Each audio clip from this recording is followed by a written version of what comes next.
Business with our partners 2degrees. The public trust reckons it's owed nearly $1 billion by Solar Zero after it went bust. We spoke about Solar Zero on the show yesterday, of course. BusinessDesk's Garth Bray with me this morning. Garth, good morning. Good morning, Ryan. So just remind us again what happened with Solar Zero. Well, they went into liquidation about November last year, and that has caused quite a mess. This is the sort of the first decent report that the liquidators have put out. I mean, they were a company that were putting rooftop solar, 15,500 customers we now learn around the country, and the idea was you put the thing up, it doesn't cost you anything. The money that comes back from the power that's being generated on the roof, some of that goes to sort of paying it off over the long term and making money and enabling this thing to keep going. And BlackRock Investment, which is one of the largest fund managers on the planet. I think they control about $17 trillion worth of funds. They were heavily invested in this. They pulled the pin very abruptly, which surprised all of the other people that were involved in propping it up.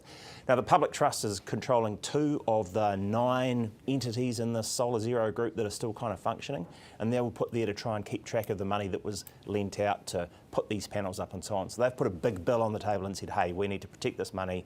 We reckon there's about $1 billion worth of claims coming back to us, because this was like a 30-year plan. There were lots of promises about how much power was going to be generated.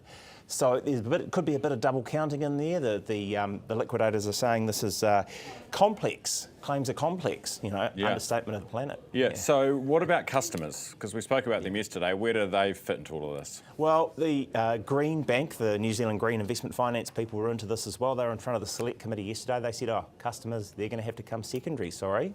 It's a hard word for them. Basically, their focus now is trying to get as much money back for the taxpayer, get some of the capital back for the Crown. So it doesn't look great for their prospects from that point of view. I'd say it's I suppose one bit of good light there is that Genesis apparently is talking about being a potential buyer for Solar Zero if they can sort out this whole mess. And perhaps if someone else can take the company on board, then those people have got a future as well. The appetite for solar or renewables generally, though, is actually the future of it looking quite bright. Yeah, great pun. Didn't mean to do that. Yeah, look, we're expecting a report, I think, out of Transpower come Monday. We've got a bit of a taster of that today.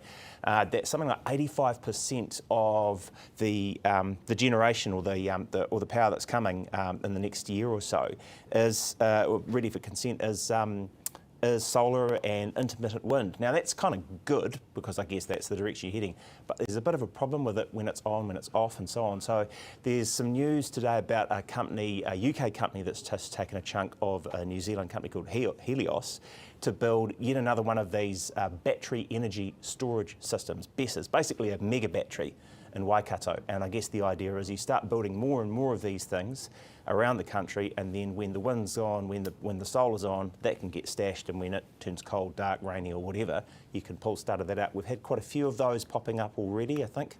Most of the major power gentailers are starting to build 1 or 2, but there's I think there were about 1,000 megawatts worth of them planned last year. There's now about 2,500 megawatts of these things forecast for the next year or so. So things are looking good. A lot more storage coming on board. Yeah. Garth, thank you very much for that.